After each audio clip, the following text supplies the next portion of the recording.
রুকাইয়া কি? রুকাইয়া হলো রাসূল করিম সাল্লাল্লাহু আলাইহি সাল্লামের দেখানো সুন্নাহ এবং পদ্ধতি অনুযায়ী কোরআন হাদিসের আলোকে ট্রিটমেন্ট করাকে রুকাইয়া বলে। রুকাইয়া কোন কোন রোগের জন্য করা হয়?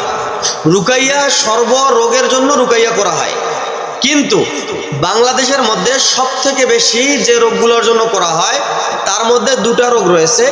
একটা হলো জিনের প্রভাব এবং কালো জাদুর প্রভাব।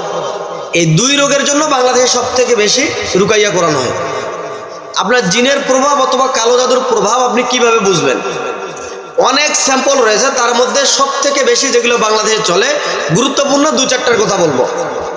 আপনার হুট করে মাথা ব্যথা শুরু হয়েছে, মাথা ব্যথা এখন কোনো মতে সারতেছে না, ঔষধপাতি ডাক্তারের কাছে অনেক ট্রিটমেন্ট করলেন, কোনো রকমভাবে আপনার মাথা ব্যথা সারতেছে না।